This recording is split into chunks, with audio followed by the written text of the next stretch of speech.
ಸ್ನೇಹಿತರೆ ನಮಸ್ಕಾರ. ನೋಡಿ, ಬೂದುಗುಂಬಳಕಾಯಿ ಮಜ್ಜಿಗೆ ಹುಳಿ ಅಂದರೆ ಯಾರಿಗೆ ತಾನೇ ಬಾಯಲ್ಲಿ ನೀರು ಬರಲ್ಲ. ಅದರಲ್ಲೂ ಕೂಡ ಮೈಸೂರು ಕಡೆ ಮಾಡ್ತಕ್ಕಂಥ ಮಜ್ಜಿಗೆ ಹುಳಿ ಅಂದರೆ ಅದರದ್ದು ರುಚಿನೇ ಬೇರೆ. ನೋಡಿ, ಇಲ್ಲಿ 2 ಕೆಜಿ ಬೂದುಗುಂಬಳಕಾಯಿ ನಾನು ತೊಗೋತಾ ಇದ್ದೀನಿ. ಈ ಬೂದುಗುಂಬಳಕಾಯಿ ಸ್ವಲ್ಪ ಗಟ್ಟಿಯಾಗಿದ್ದರೆ ತುಂಬ ಚೆನ್ನಾಗಿರುತ್ತೆ, ಒಳಗಡೆ ಟುಳ್ಳಾಗಿರಬಾರ್ದು. ಇಂಥ ಒಂದು ಬೂದುಗುಂಬಳಕಾಯಿದು ಸಿಪ್ಪೆನ ತೆಗೆದುಬಿಟ್ಟು ನೀಟಾಗಿ ಇಲ್ಲಿ ನಾನೇನು ತೋರಿಸ್ತಾ ಇದ್ದೀನಿ ನನ್ನ ವಿಡಿಯೋದಲ್ಲಿ ಆ ಥರ ಹೋಳುಗಳನ್ನಾಗಿ ಮಾಡ್ಕೋಬೇಕು. ಕೆಲವರು ತುಂಬ ಸಣ್ಣದಾಗಿ ಮಾಡ್ತಾರೆ, ಬಟ್ ತುಂಬ ಸಣ್ಣದಾಗಿ ಮಾಡಿದಾಗ ಅದು ಕರಗಿ ಹೋಗುತ್ತೆ. ಹಾಗಾಗಿ ಸ್ವಲ್ಪ ಹೋಳುಗಳನ್ನ ದೊಡ್ಡದಾಗಿ ಹೆಚ್ಕೋಬೇಕು. ನೋಡಿ, ಹೋಳುಗಳನ್ನ ಹೆಚ್ಕೊಂಡಾಯಿತು. ಈಗ ಇದನ್ನು ಒಲೆ ಮೇಲೆ ಸ್ವಲ್ಪ ನೀರಿಟ್ಬಿಟ್ಟು ಸ್ವಲ್ಪ ದೊಡ್ಡ ಪಾತ್ರೆಯಲ್ಲೇ ಫ್ರೀಯಾಗಿ ಬೇಯೋ ಹಾಗೆ ಬೇಯಿಸ್ಕೋಬೇಕು. ಸಾಕಷ್ಟು ನೀರು ಹಾಕ್ತಾಯಿದ್ದೀನಿ ಇದಕ್ಕೆ. ಸೊ ಇದನ್ನು ಮುಚ್ಚಿಬಿಟ್ಟು ಬೇಯಲಿಕ್ಕೆ ಬಿಟ್ಟಿದ್ದೀನಿ. ಇಷ್ಟರ ಮಧ್ಯೆ ಸ್ವಲ್ಪ ಕಡಲೆಬೇಳೆಗೆ ನೀರು ಹಾಕಿಬಿಟ್ಟು ಅದನ್ನು ನೆನೆಸಿಟ್ಕೋಬೇಕು. ಏಕೆಂದರೆ ಕಡಲೆಬೇಳೆನ ನಾವು ತಿರುವಲಿಕ್ಕೆ ಹಾಕ್ಕೋತೀವಿ ಅದರಿಂದ.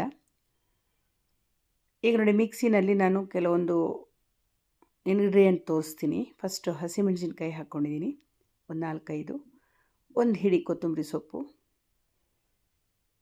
ಒಂದು ಇಷ್ಟಗಲ ಶುಂಠಿ,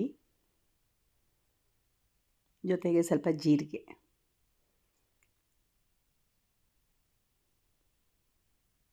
ಕರಿಬೇವಿನ ಸೊಪ್ಪಿನ ಒಂದು ಎಸಳು ಹಾಕ್ಕೋಬೇಕು,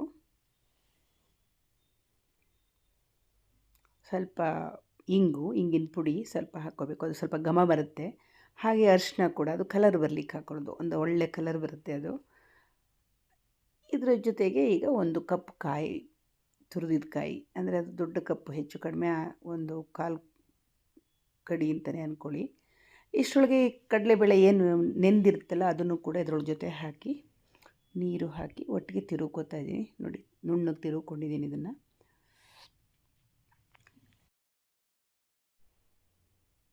ಇದಾದ ನಂತರ ಈಗ ನೋಡಿ, ಇಲ್ಲಿ ಬೇಯಲಿಕ್ಕೆ ಹಾಕಿರ್ತಕ್ಕಂಥ ಹೋಳನ್ನ ನೋಡಬೇಕು, ಇದು ಬೆಂದಿದೆ ಅಂತ ಆದರೆ ಅದಕ್ಕೆ ಸ್ವಲ್ಪ ಉಪ್ಪನ್ನು ಸೇರಿಸಿ ಮತ್ತೆ 1-2 ನಿಮಿಷ ಬಿಡಬೇಕು. ಅದು ಆ ಹೋಳುಗಳು ಸ್ವಲ್ಪ ಉಪ್ಪನ್ನು ತಗೊಳುತ್ತೆ. ನೋಡಿ, ನಾನು ಉಪ್ಪು ಹಾಕ್ತಾಯಿದ್ದೀನಿ ಈಗ.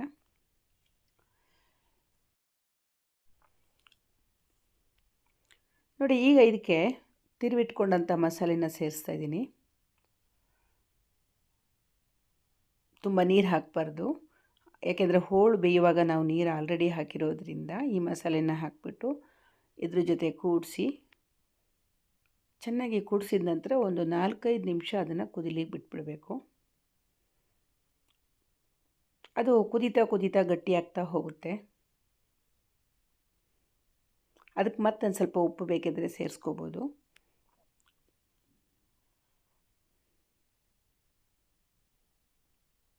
ನೋಡಿ, ಈಗೇನು ಗಟ್ಟಿಯಾಗಿದೆ, ಇದಕ್ಕೆ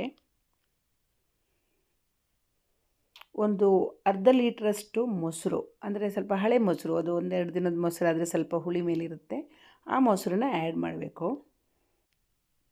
ನೋಡಿ, ಇಲ್ಲೀಗ ಮೊಸರು ಸೇರಿಸ್ತಾ ಇದ್ದೀನಿ, ಆದರೆ ಅದೊಂದು ತುಂಬ ಹೊತ್ತು ಒಲೆ ಮೇಲೆ ಕುದಿಸ್ಬಾರ್ದು, ಯಾಕೆಂದರೆ ಮೊಸರು ಕುದೀತಾ ನೀರಾಗಿಬಿಡುತ್ತೆ. ಒಂದು ಕುದಿ ಬರ್ತಿದ್ದಂಗೆ ಆರಿಸ್ಬಿಡಬೇಕು.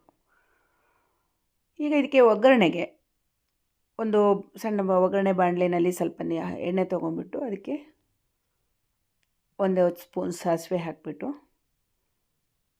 ಅದು ಸ್ವಲ್ಪ ಹೊಡ್ತಾ ಇದ್ದಂಗೆ ಕೆಂಪು ಮೆಣಸಿನ್ಕಾಯಿ ತೊಟ್ಟು ಮುರಿದು ಸಣ್ಣದಾಗಿ ಮುರ್ಕೊಂಡಿರೋ ಅಂಥದ್ದು ಪೀಸ್ ಏನಿದೆ ಅದನ್ನು ಅದಕ್ಕೆ ಹಾಕ್ತಾಯಿದ್ದೀನಿ.